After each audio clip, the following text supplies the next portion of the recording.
Morning, everyone. I'll call the meeting to order.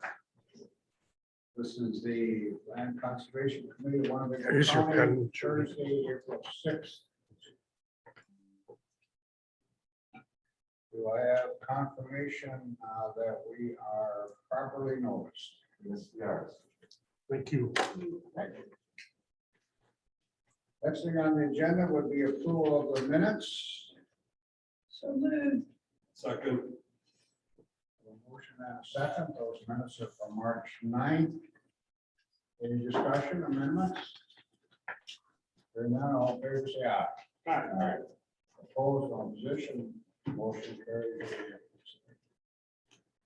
Are there any public comments on the agenda items? We'll start with Zoom.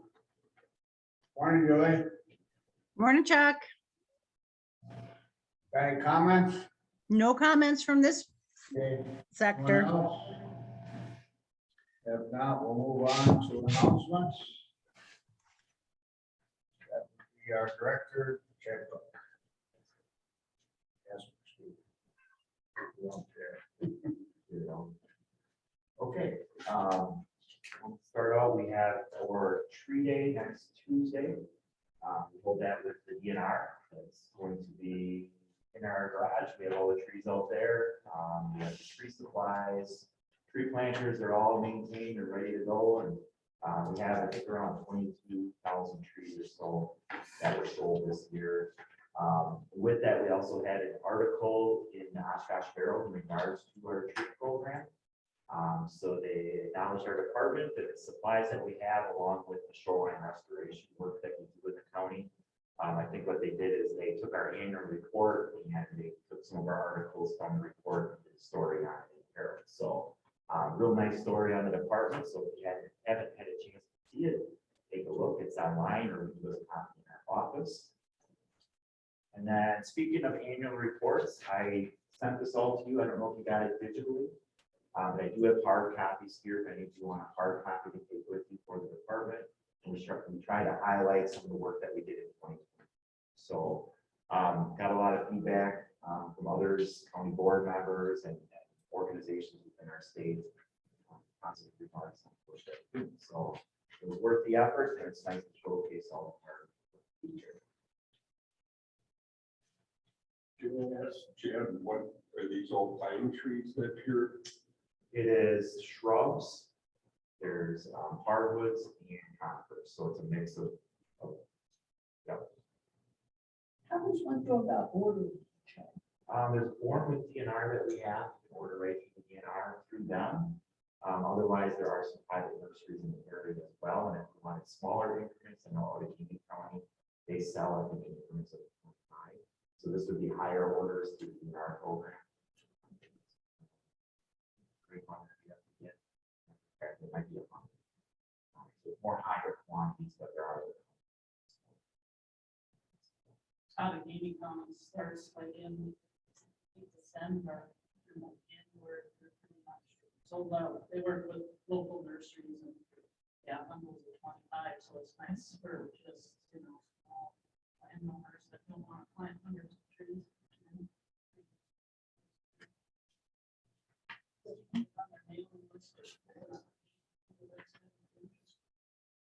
So for,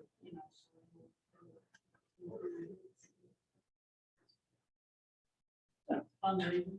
Talking about which, on the way down here on County Road 8, we're looking at the green that's sprouting up in the fields, in those fields that are being no-till.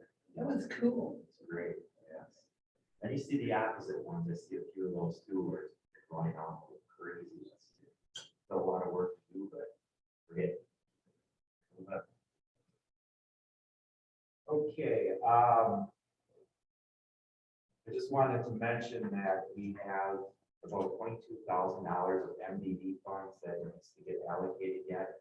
So we will be doing some outreach and the Puck 12s to try and get those funds allocated.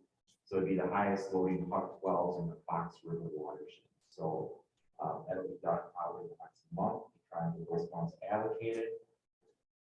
The Demo Farm Network, we're Upper Fox, Upper Wolf Demo Farm Network. We're in the 5th year right now with that group. I met with them, I think it was last week, to talk about renewing that contract with the Demo Farm Network.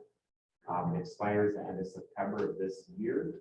So we'd be looking to renew that. And one of the changes, we had the money set aside, and we got billed every year for about $4,000. The counties would chip in funds for their 25% of the costs. The other 75% is paid by NRCS. So what they're looking to do is kind of shifting those responsibilities where instead of just making a payment, we do some of the in-kind and cover the cost of field days. It still is going to be about the same amount, but in our county program, we have $3,000 that we can use for information and educational efforts. So I thought that might be a good fit to use these funds, but I will keep you all informed as we move forward. You might need to look at increasing that amount. It was approved again at $3,000. So I might take it to all of you to bump that up to maybe $5,000 and make sure we cover expenses and any other IND efforts. So that will be on the horizon. I submitted our annual report to DACAP. It was the 2022 annual report. And I also submitted this week the 2023 work plan to DACAP. So we have to give them our goals for 2023 of what that's going to be. And I also submitted the joint grant application to DACAP as well. And that is part of our staffing money. So that's funding some of our positions along with cost sharing for hard practices and then what said funds that's for main nutrient management.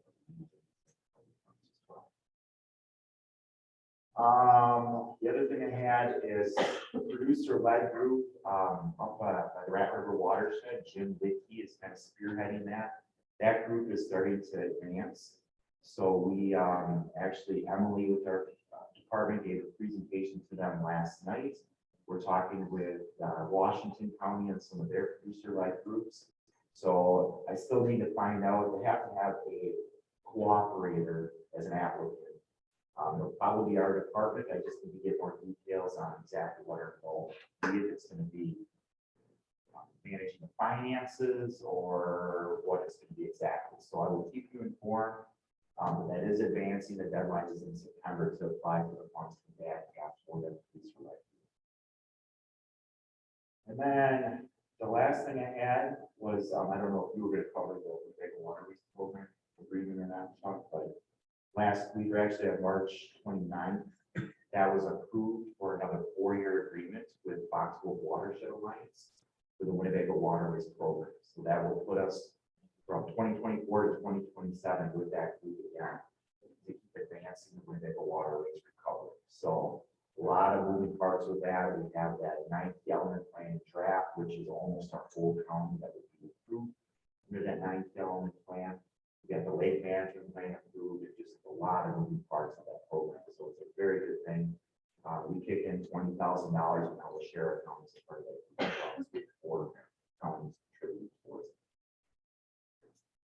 And the last thing I have is I just wanted to, so know Jody, pronounce your last name so I don't fuck it up here. Bazile. Bazile. She's our new admin associate. She took Mary's spot. She's been here since her first full week on board. She's been doing great and we've been throwing a lot at her. We've been talking about many, many things and excited to have her on board. And I don't know if you want to give a little background of where you came from. Yeah.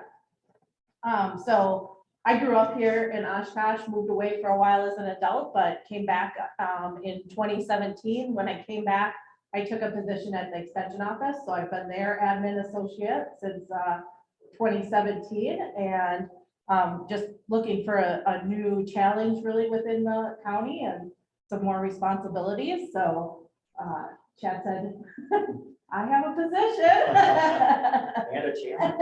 And a challenge. So moved down here to this position. So some of my other background, I have a graphic design background. So I'm hoping that I can help with some of our outreach efforts here, as well as my other tasks when I get everything in line. And some of you know me from my county fair responsibilities, so outside of work, I am a volunteer for the county fair and I'm on their board of directors, so another way that I might be interacting with some of you, so, Welcome aboard. thank you. And, this is down here. Yes, you want to just introduce yourself? Yeah, sure, yeah. Yes, And then, yeah. yep. Liz Olszewski, District Conservationist now for Winnebago counties and Allegheny County. So I just added that little bit of information.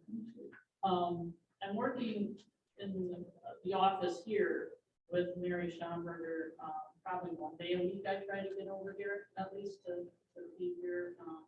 So then I'm in Appleton most of the time. And coordinating things with Mary, she's kind of the lead contact here in Winnebago County.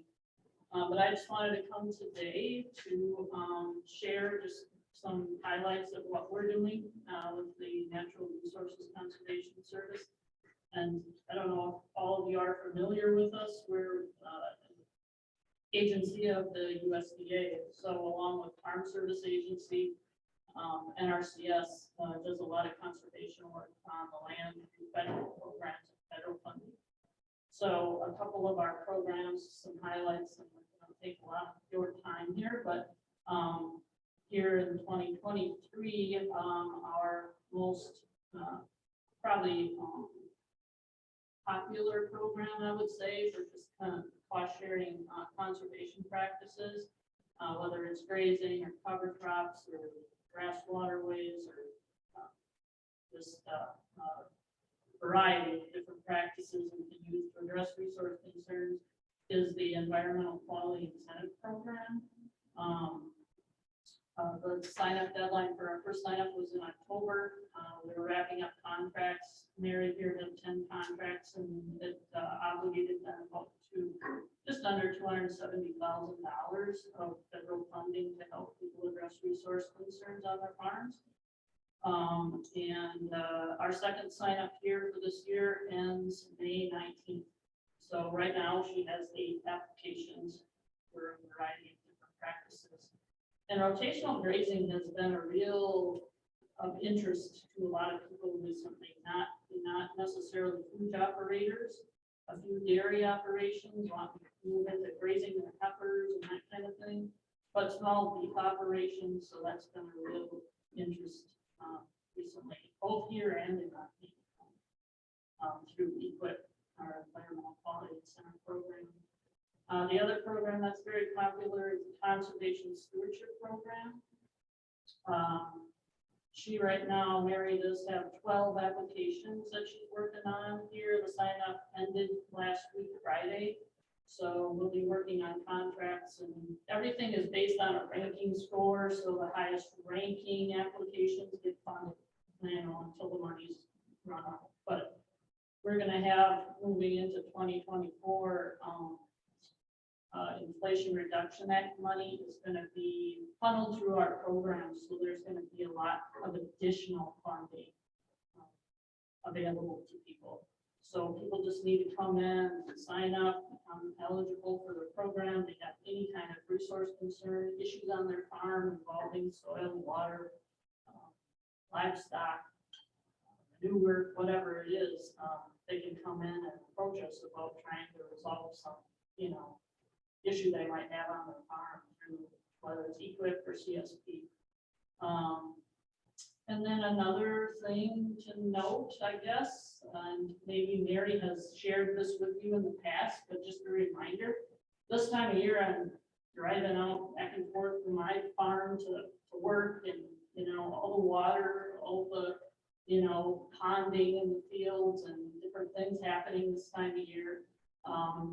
It sometimes makes us wonder whether we're accomplishing much, but we are one farm at a time accomplishing things, but there's always those other sites, additional sites we can work on for sure. So just to note, I mean, as you're driving around the counties, your county, your town, whatever, And you see these, crop fields potentially with, these ephemeral gullies, they just show up, seasonally, when there's not much residue or no grass cover.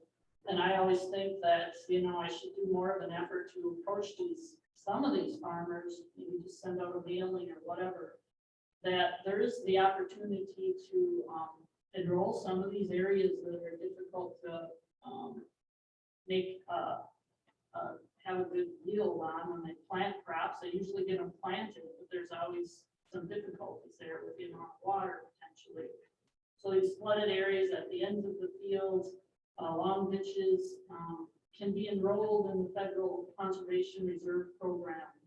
And there are continuous signups. They don't have to wait until now there's a general sign up happening, so people could enroll any land they had eligible crop history on in the program, but you decide what kind of permanent cover you want to put on the land.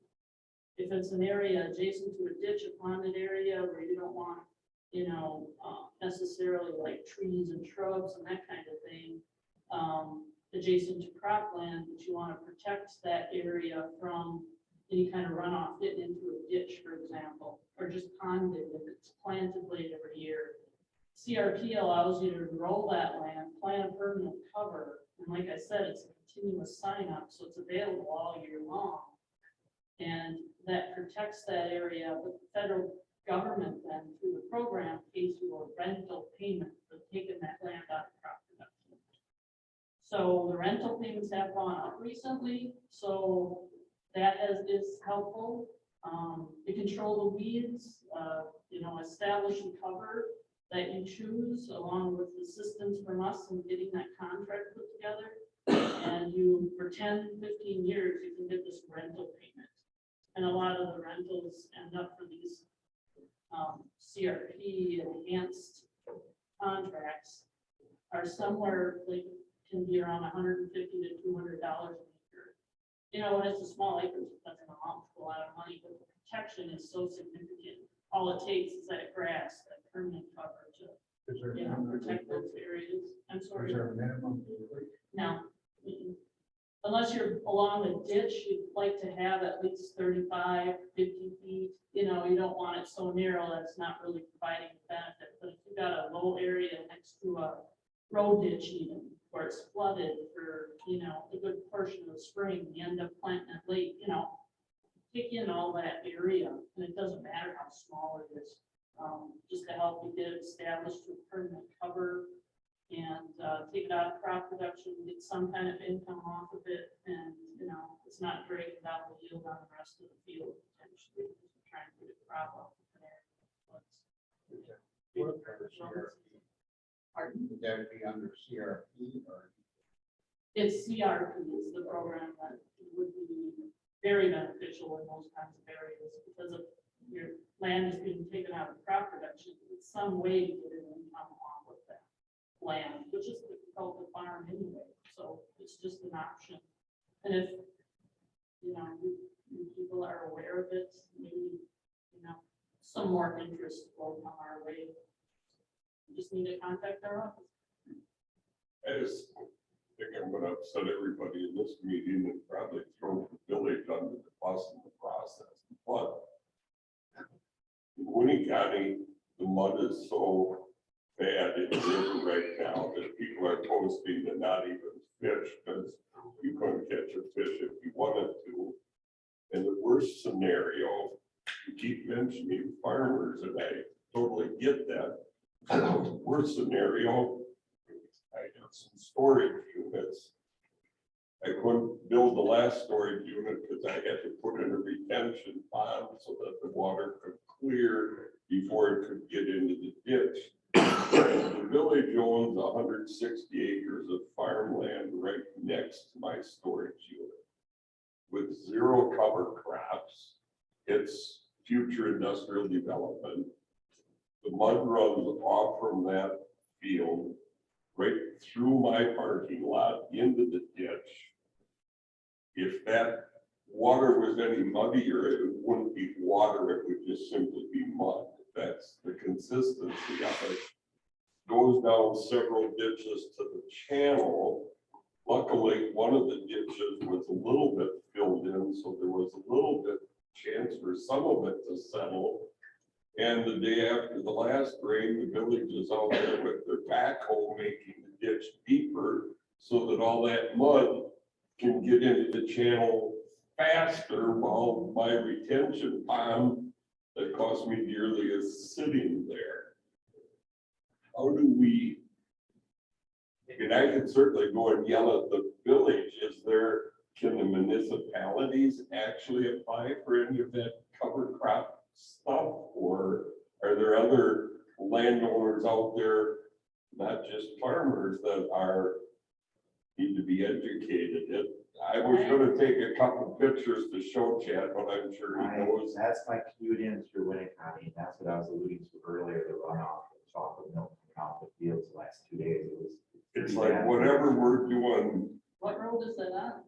well, this would be on Tower Road in Winnebago. Right in the industrial park, and I mean, I'm not trying to throw Winnie County under the bus, and I think we can Oh, certainly educate them, but it's such an example. I've got an acre and I need to have a retention pond, and they got 160 acres and can't get the mud into the river fast enough. If the village owns the land, it's, they could encourage the farmer that's cropping that land to plant cover crops to come in and address the issue Yep. through different Yep. cropping practices. And we definitely be willing to work. It takes the village though. Yep, to and I will. encourage that, yeah. I mean, if I personally were leasing out land, I'd have a requirement that cover crop required. They have an Yep. ability in the lease to say, after Yep, farming this and- way, and by example, is the village. By noon, they will know that they ought to be doing that before they redo the lease. I promise you that, but and they're just, we can fix that one. I don't know how many like that are out there where it's not necessarily, we might be targeting the farmer, and sometimes we need to target other people. A lot of times it's the owners of the land that are leasing it, where they take pride in owning that land, and educate them. Yeah. Put the pressure on the farmers. That's a whole Yeah. different angle that we were thinking. Yeah, it's, What's the timeline for it to actually be developed? well, Like within the next 10 years? probably within 10 years. I mean, they'd love it to be developed tomorrow, but nobody's beating on the door to bring in a business that will employ 40 people. It's tricky for us through our programs to work with municipalities and government. They're really not eligible. So Okay. the village, they came to us and wanted to enroll it in CRP until they could develop it. Yep. Plant permanent cover out there. You'd have a challenge trying to do that. Okay, But if the operator came to us and wanted to enroll it in CRP, that would be something. okay. The person that's leasing that. Yeah, we would work with the agriculture. We would Yeah. work with landowners that own that land, but municipalities are a little bit different. And the municipality isn't broke, they just need to be educated that. There's what ways they're to doing fix is- it, yeah. Yeah. Mhm. So, that's pretty much, what I wanted to share, just some highlights there. So lots going on. Very Thank busy. you. So, We look forward to future reports. Thank you. Ed? That's all I have for now. Okay, I don't have any announcements. Obviously, we're all aware of, yesterday we lost a county board supervisor, so I hope you would keep, that person in your thoughts and prayers as we go. I'm in the dark. Can I announce this publicly? Supervisor Norton passed away. Pretty good. We all are, I think. So that's all I have. As committee chair, we'll move to business item A unless there's questions.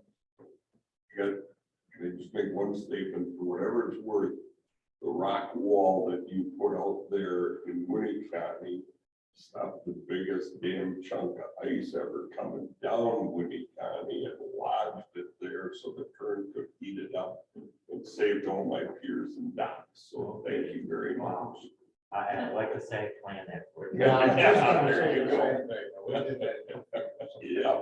I saw that moving towards town. Yeah, I was, I wonder how the break wall held up to it. I'll be curious to see if it shifted anything around or if it's. I'm sure it moved a little bit, but quite honestly, most of that ice was about 6 inches or less, so I don't know that it had the punch that it might have had, but it certainly did pile it sky high, that's for sure, so. Business item A, as you're all aware, we did, and we're very thankful to the county board for passing, resolution 202, which appropriates a lot of money to this department. Our next step, which is requirement, will be for the committee to establish a written policy as to how these funds are going to be spent specifically as it addresses conservation programs. So with that, Chad put together a preliminary list of the projects that we do in the department. And I think one of the first things we kind of like established today is the format to move forward with. So I suggested we list the projects that we currently are doing. Many of these projects are at 70% cost share. Some are at 50, I believe all of them are.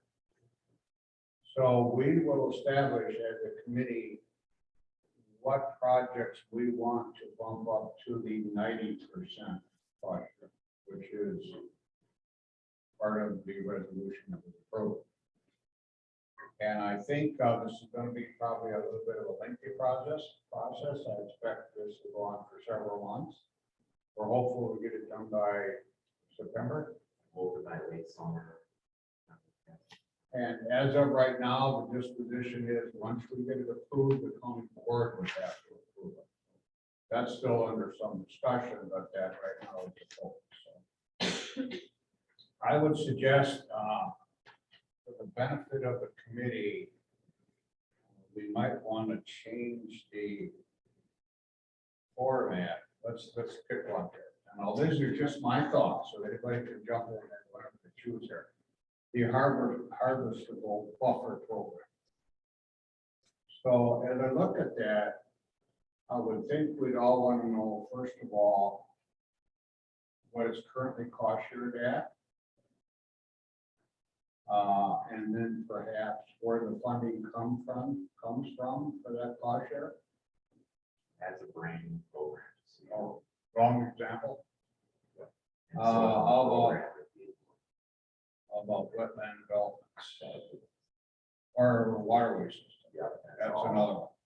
Okay, so the committee has an idea of the project, the cost sharing of the project, where the money is currently coming from to cover that cost share. And then we can get into the proposal, whether or not we want to bump that up from 70% as an example to 90%. Would there be anything else any members would like to see identifying the program? So you have a general idea of what it's about, what's covered and all that. The one question I have is, we're looking at spending that's going out 3 or 4 or 5 years. I'm hopeful. The 3 million, The 3 million, yeah, 10 to 15. okay. And is there, once we lock in how much we're spending on different stuff and Chad finds out that we don't need that much there, but do we have the ability to tweak it a little bit 2 years from now, 3 years from now? Yes, you would, because Okay. it's a committee responsibility. Yep. However, you cannot keep it above 90%. Right. I'm just saying, can we take some from the barnyard waste runoff and put it into the harvestable buffer program, because we didn't spend it, didn't need it in one, and we have more people. Okay, you're signing not up to referring to be the on it. percentage, you're referring to the amount. Right, allocated. just- So I think Shift that it from- needs to be at the discretion of the director first. So my opinion, what I'm hoping happens here is, I know this kind of divided everything out to come up with a cost. Yeah. And I put specific practices on. What I would like to see is, you know, an ag cap 50, which is our state guidance for practices. I want it to be all encompassing, all practices with the cost share rates. So most of them are probably gonna be that 90%, but then the committee's gonna pick the ones that maybe aren't 70%, 50%. Like, And then- well, Like Yeah. well abandonments, and there's a couple others. So I picture that one part of the spirit fund. We have that as part of the policy for overall our fees. And then with that, again, this is a starting point for conversations. I should back up. So the BMPs, I think we have to talk about caps. We want to put a cap on certain practices, which I'm going to recommend on some practices. So that can be part of that overall BMP policy. And then we get into the specific programs. So I put on here harvestable buffers, like Rich already alluded to. That's one I definitely want to do with soil health programs at the top of my list. How we structure that program, you know, it's how many years we want to cost share, what are the rates that we're going to pay for low disturbance manure, those that will cover crops. And then there might be other parts of that soil health program to get people involved. And this is a little bit of outside the box thinking here, but I know some counties do a payment for equipment modification for soil health. I don't know if you want to go there, but that could be part of that program. So we would put that together, I would get your input, and then I would bring that to you to figure out and talk about it, or what we want to have on each of the programs. So harvestable buffers, soil health, other things we're kicking around are along these ditches, like we're talking about today, you see everything running into these road ditches. So providing a payment not only to establish, but maybe like CRP, where we provide an incentive for 10 or 15 years to put strips along these road ditches. 35, 40, 100 feet. And we provide a equal rent for that. That's paid off. Outside the box thinking that I think that would be a nice practice. There's a number of different things. I talked to my staff yesterday about some of this, and they came up with a lot of good ideas. Again, outside the box, one thing I thought of is, so right now, state law requires farmers to farm according to the 8 performance standards. That's state law. I thought, why not provide an incentive if we ratchet these farmers down below those performance standards? Maybe we provide an incentive per acre to really ratchet it down to get closer to its elder. Yeah, that's a little outside the box, but that would really push conservation on landscape and provide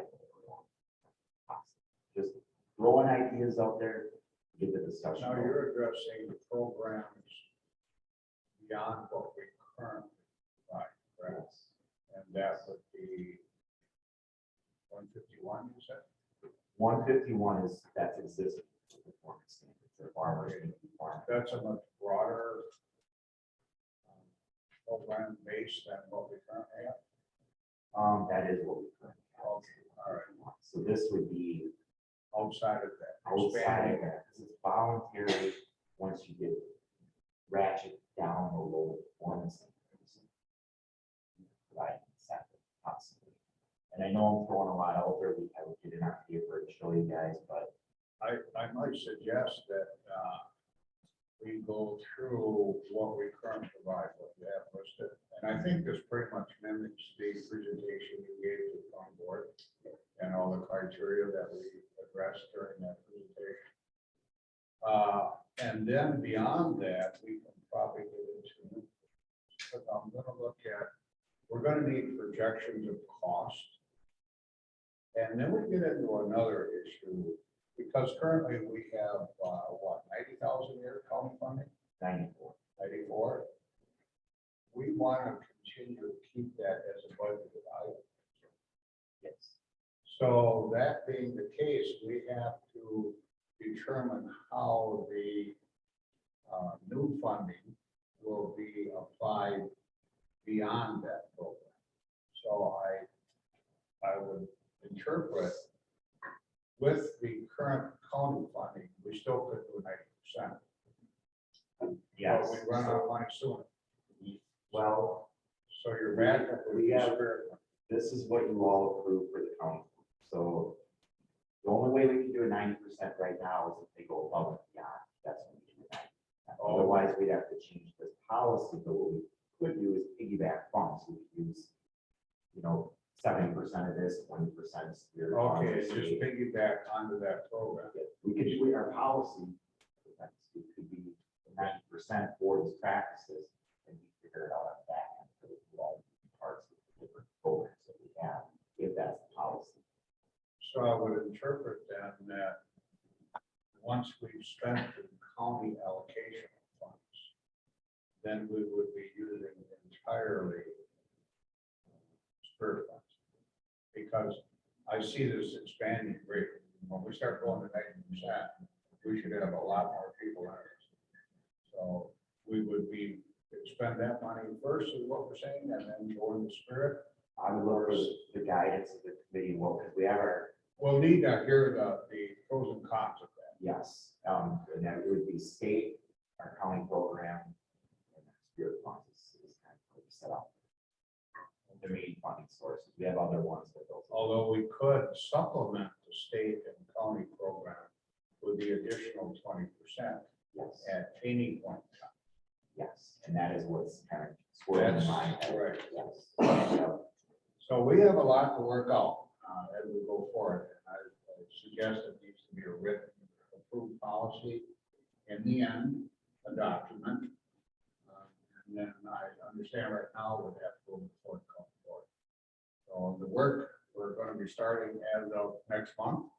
Yes, I guess that's a question for all of you that we want to break this up. For example, the May meeting, maybe I could bring in the BMPs, the proposal with the race.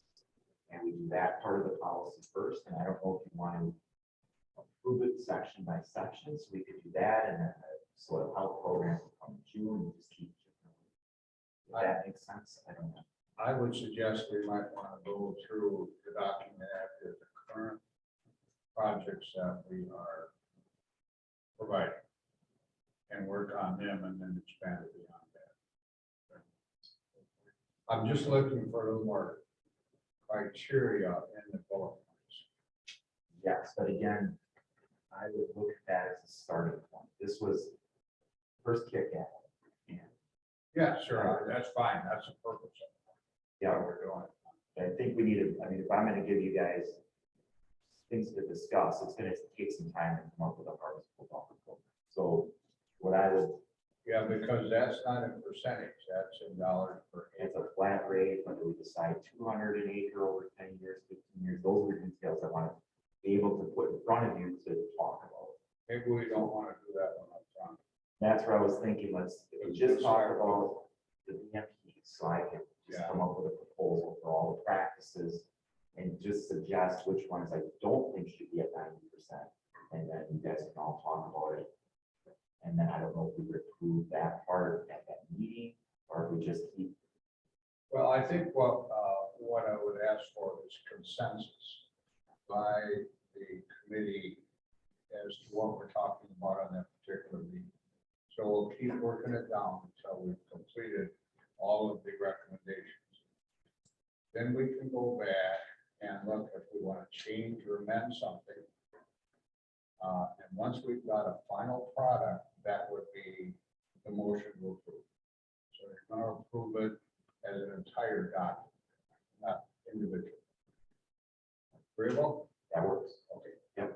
Yep, and if I like the idea, if we could shoot for the end of summer, we're kind of in a weird spot right now because we have landowners coming in wanting to do projects, but we can't offer the 90% yet. Once the word gets out though, but we've got this approved, so can't we actually start Well, that publicizing that? we can, I just can't, I don't have the details yet. I can say the funds are there, and I can't sign anybody up yet, but we can plant the seed. that funds are there. That would definitely.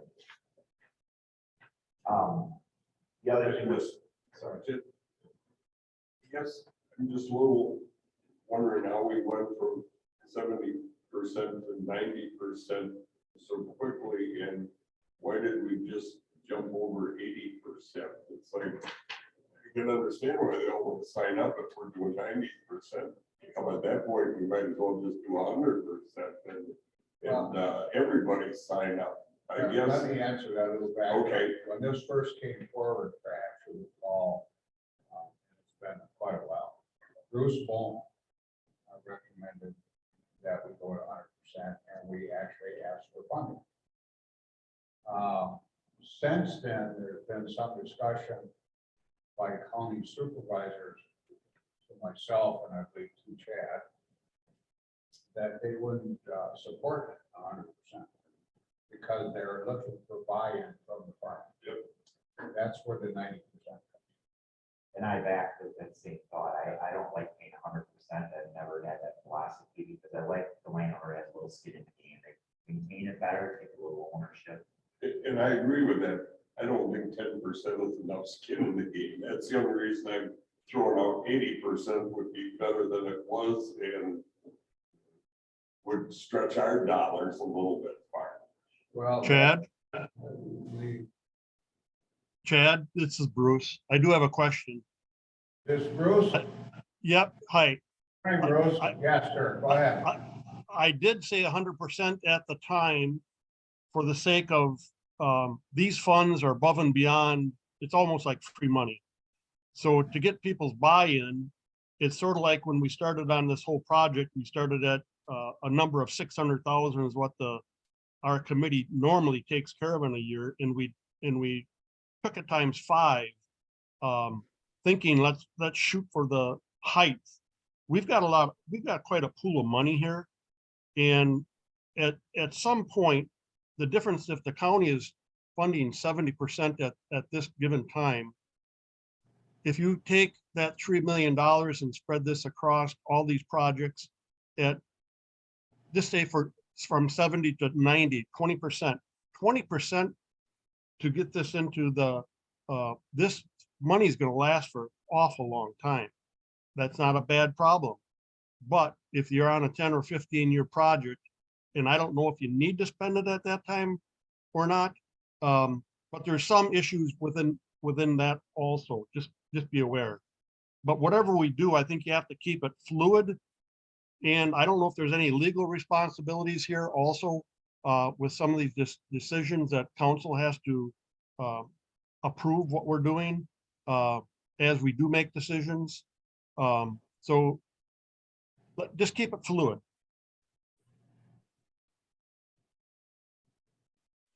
My understanding is all brought in as lost revenue, so that gives us a lot more flexibility here with these funds, and they're not deemed federal funds anymore, from what I was told.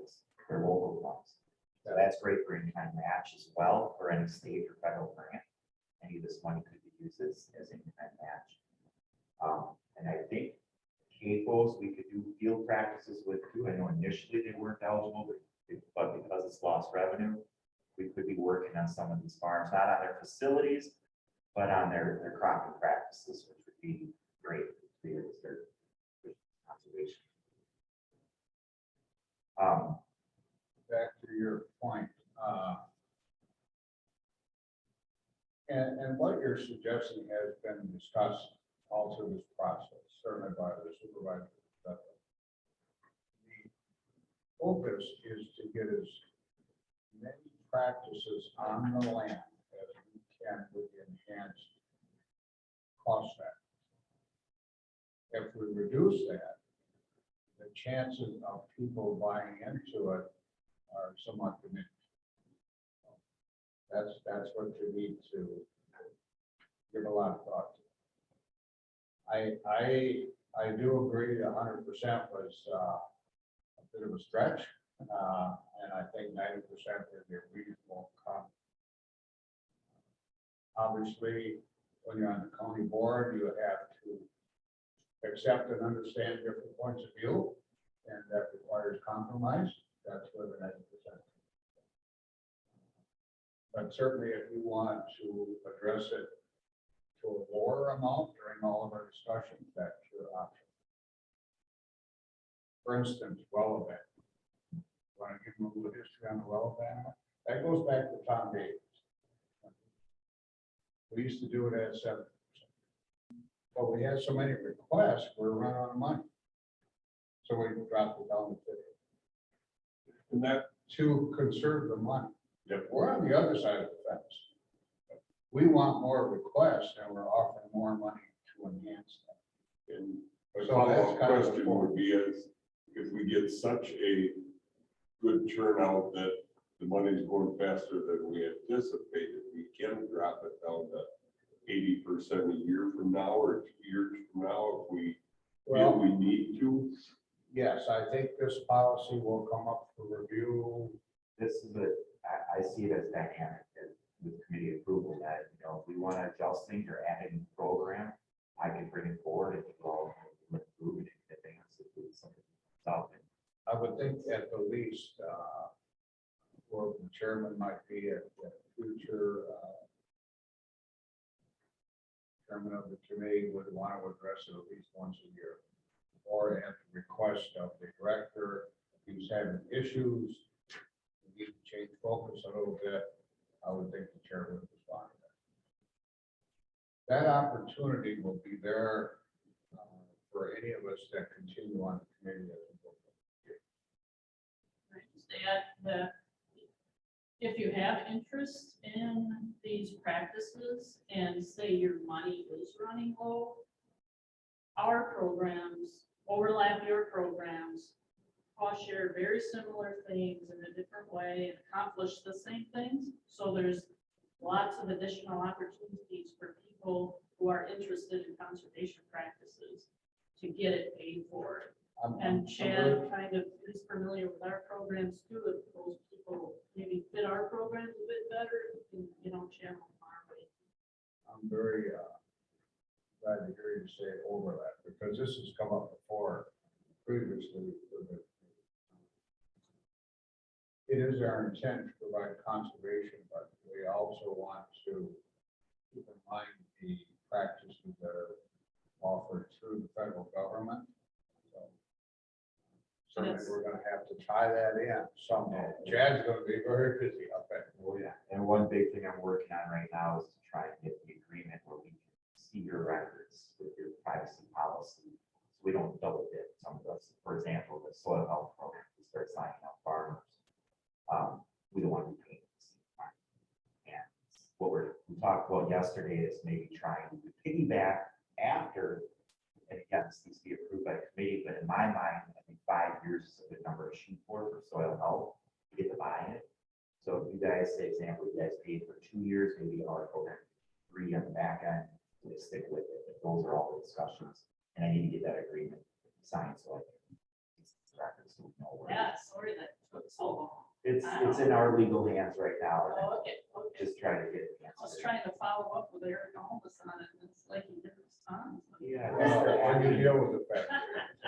I'm working with, who's the new acting state? Yeah. Chad, what amount can your office actually handle in a given year? I know that conversation has come up from the beginning, so we need to talk about That, are we talking dollar amount or practice amount? this project, because the dollars will be indicative of the project. How many projects can you actually deal with? Does that Yeah, fall we into talked- this conversation? I talked about it yesterday with my staff, and I want to make sure that I don't overwhelm them. I mean, this is an amazing opportunity. I want them to have fun with it, work hard, but I don't want to get to a point where we're burning on both ends.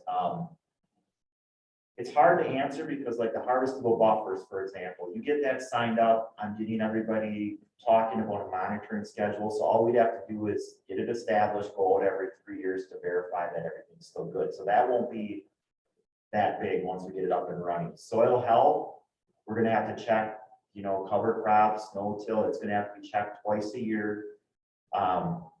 So it's something to think about if we stagger how many acres we can sign up in a given year, so we kind of spread it out a little bit, just because of workload. That's to be determined. The practices, I would say we have 2 new people that are in training right now, but once they're up and running, they could probably handle 10 to 12 projects a year each, I'm guessing. So it's a little unknown at this point. We'll have to see how things shake out, but we have the support of DADCAP that can help out if need be. I don't think it's gonna be an issue, and if it does become one, then it's my job to get another staff for the department. If it comes down to that, that would be the last resort, but if it gets to a point that workload's that big, I will be trying to get another position for the department. On that note, and thanks for bringing that up, Bruce, when you use a little different format here, can you also include how many of these projects are, how can I word that? In demand, how many we do a year, you know, what's the history on, them? Wouldn't that give you kind of a ranking of it? Like, you know, like waterways, very popular, so that would be ranking. Yeah, and I don't know if we want to, I don't know if ranking is the way we want to do, it, but I can show you what where the workload is. Yeah. Given projects. Yeah. Would that help everybody kind of determine? Yep. Because we need that information to determine not only the subject matter within the criteria, but you know, where does it fit into the listing of all these projects? And it is somewhat dynamic. I mean, like you said, waterways are popular, but when we do our outreach, we can really be promoting some of these too, like wetland restorations, for example. We can look at certain fields and send out a mailing to try and push those types of projects. Buffer program, we can run a query on who has land and the streams, and then we can send out a mailing. We're going to focus on the highest loading sub-watersheds first, but everybody's eligible. But our outreach is going to be on those highest loading sub-watersheds. So we're going to kind of tailor some of that with what we're doing. That's right. Chad, Any other? just to add, I don't mean to be like on my wagon about our programs, but it's, like I said, so overlapping with everything. And the wetland restorations, if you find someone that's really interested in restoring, 20 acres or something like that, don't forget about the wetland easement program. Yep. My gosh, the per acre payment on that for the easement, Yep. $6,800 per acre for cropland. I'm not sure what the Winnebago. That's for the easement. 100% of the cost share of restoration. So there's, just so many opportunities. Are you available on the first Thursday of every month to the committee? I can be, I have it on my calendar. I don't Because know. I'm thinking it might be very helpful to you, Chad, that as we go through this, that we're aware of what programs is being offered. How their program works, a little more details on it, and then how we're gonna fit that in, right? Yeah, we actually do a lot of that now where Oh, we you do? send Okay. people our way. I know we send people your way. There's a lot of that going on, but it doesn't hurt to have an awareness. Because I'm thinking if we have a program that is more enhanced than the federal program, obviously the landowner is gonna pick the enhanced program, which might diminish.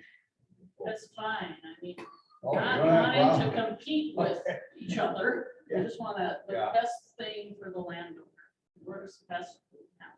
And that's always how we look at it, is the best thing for the land. Sometimes they're ready to go and your programs, you have to wait, like, you have to see how they rank. So they'll go through us to the project on fast.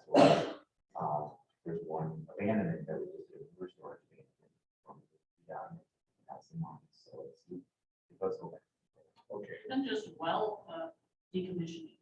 Well, I mean, we pay by the foot of depth of well, it's Oh. a flat rate payment. We don't deal with cost sharing on any of our practices. So it's a little bit different that way. So does this program offer them more incentive to do it or whatever? I mean, there's just a lot to look at. And Chad's familiar with our stuff. So, I mean, I'm happy to participate in any kind of conversation you'd like me to participate Well, in.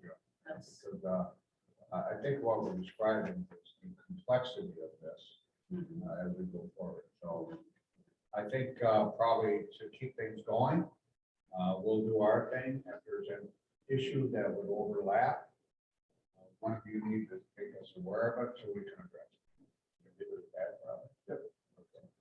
Well, can I ask another question? Maybe suggestion? Oh, I'm sorry, Bruce. Are we to the point where literally, I think if Chad has an overall thought of how his office can facilitate from the federal, from the state, from the local chapter here, for guidance for us on a given process and lay it out in a format that we can see, at least that'll give us our sort of an operational format.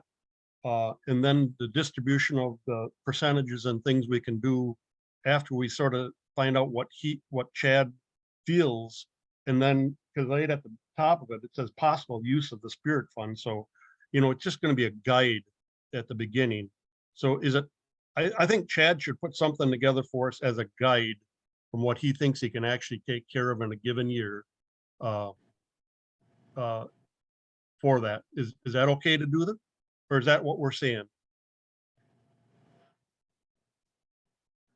Well, I might suggest, Bruce, to ask Chad to develop that guidance at this point in time would be based on history, which I think we've already addressed.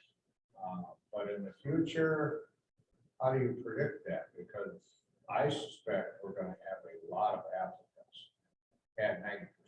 So you can try to do a forecast, but it is hard to it might be tell. very difficult. And I'm trying right now to, how do I put it? Refocus the staff and how we've designed in the past to become more efficient. I think there's ways we can streamline, for example, like waterway designs. I think there's a lot more detail in them than we really need. So I think there's things we can start to become more efficient to get more projects designed, and that's to be determined yet on the time frame. I'm just kind of getting everybody prepped to start shifting on the process within the department. So I think we need to at least try it and then maybe assess at that point to see how things are going and just have a first run through of these funds. And I'll have a better handle on it then at that point. For the time. Will that work for you, Bruce? Well, it gets down to, yes, it's going to be workload. And then if there's signups, they may just be put on year 2 or 3.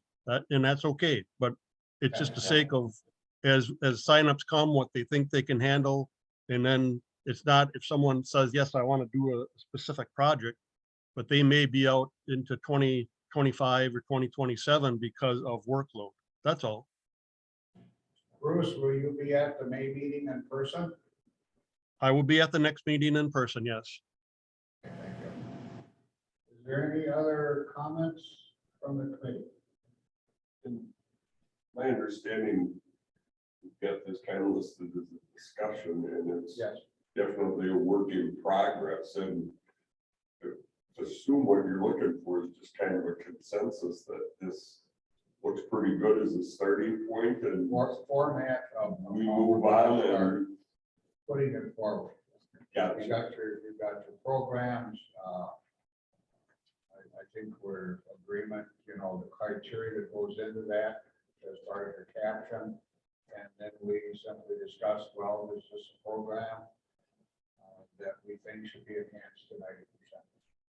And that'll be chatted directly, but I have a lot of input on this as we go forward.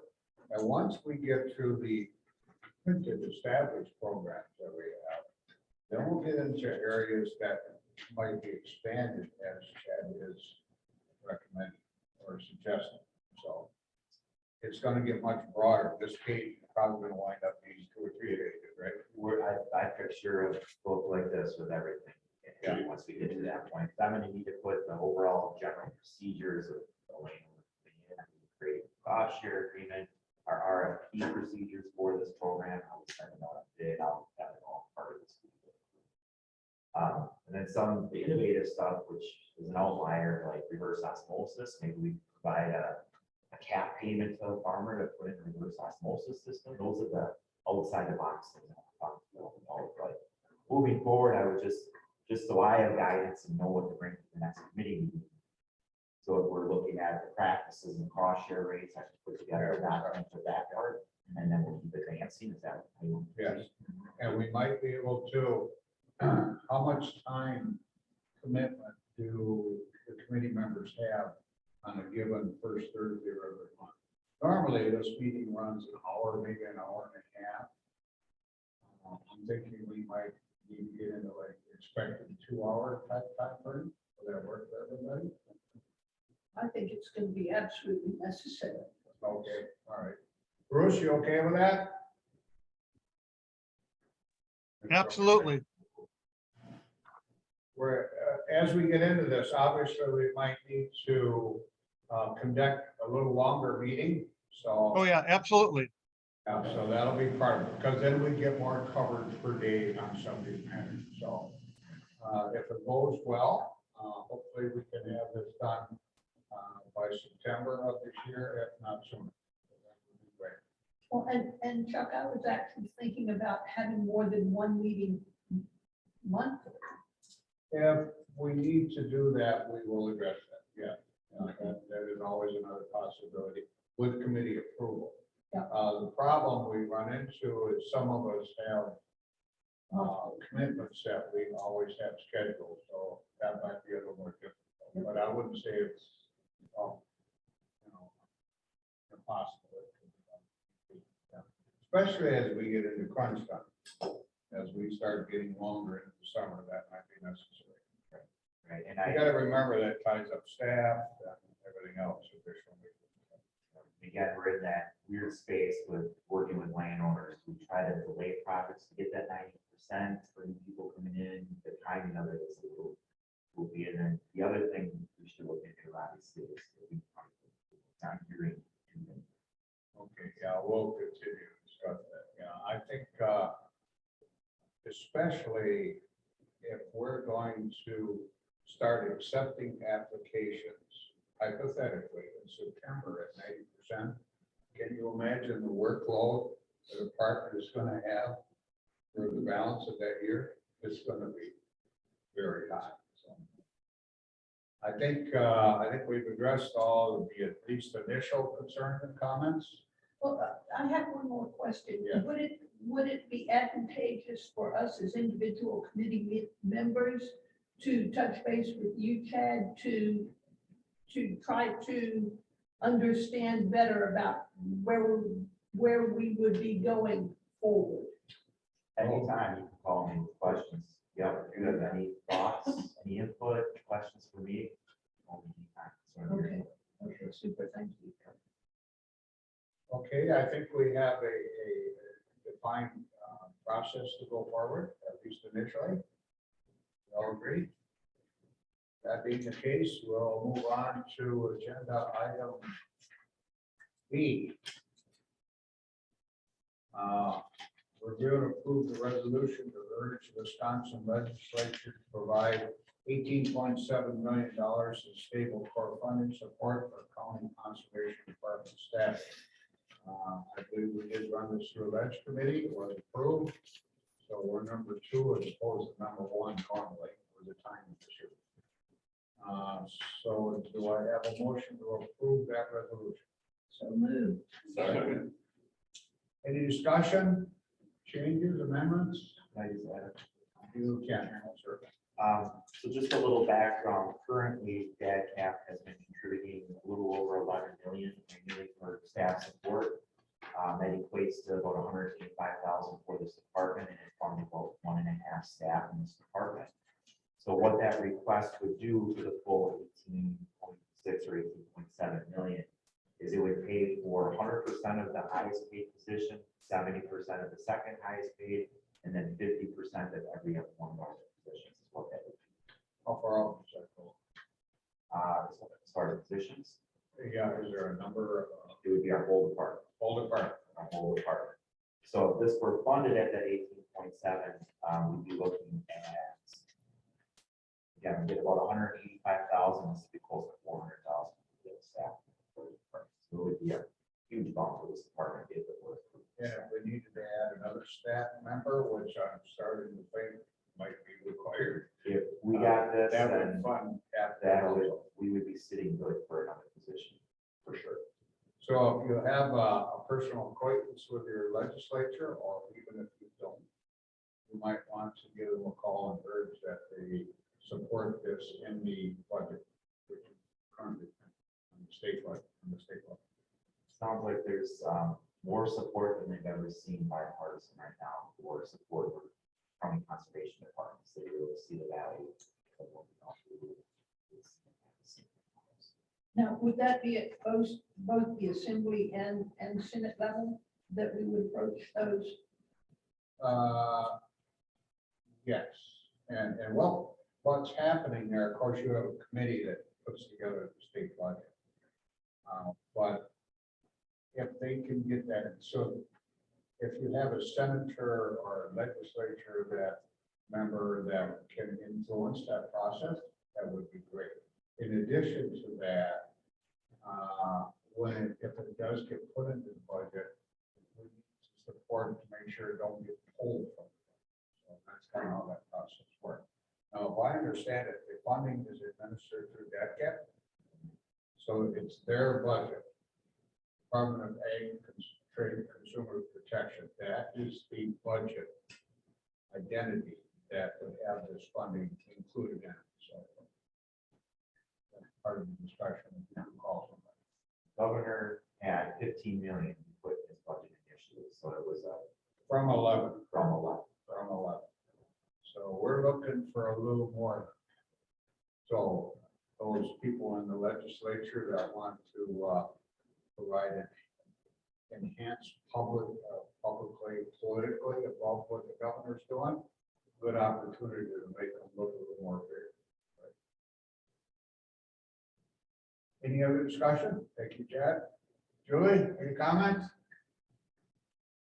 Okay, all in favor of the motion, say aye.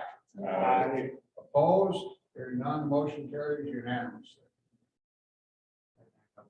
Ask who first and second.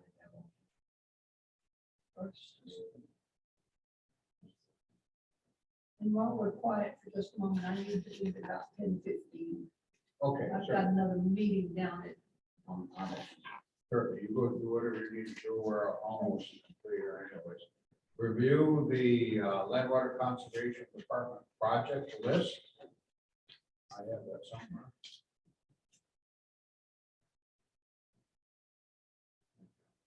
There was only one addition to the project list this month. It's Jeff Miller in the town of Fuegan. We're looking to do a waterway project. That's the only addition for this month. You have an offend with cost on that? Or the one I just don't, yeah, I'd have to talk to my staff and see how long the waterway Big is. project, little project? I would have to- I'm not sure off the top of my head, I'd be honest on that one, but yes. Costs are still coming in fairly high. For the work. Yep. On that note, if I might ask something more personal. I have a erosion issue on my land that I'm almost 40 years. So if I request a project funding through the department, how do you want me to address that, Chair? I don't want to Boy, be that's biased or sticky, anything isn't like it? that, so just say, let me just request it. If And it's then I'll eligible, that's all I say, if it's an eligible practice and reducing pollutants. Just so you're aware, that might be forthcoming, but obviously, I'm gonna wait if I can get 90%, that would be advantageous to myself. Okay, well, I'll go with that, just so you aren't surprised down the road here. Any questions on the project list? Okay. I don't see anything left, except the motion to adjourn. Is that? You need a motion to approve that project list or not? I think that's just removed. Okay, then I make the motion to adjourn. I have a motion to adjourn. Do I have a second? Of course. Okay, all in favor, say aye. Aye. Opposed, hearing none, we are adjourned, and thank you very much. Our work is forthcoming. Thank you. Y'all have a good day. Bye, Julie. Bye, Julie. Oh, okay. Yeah, so, we missed it.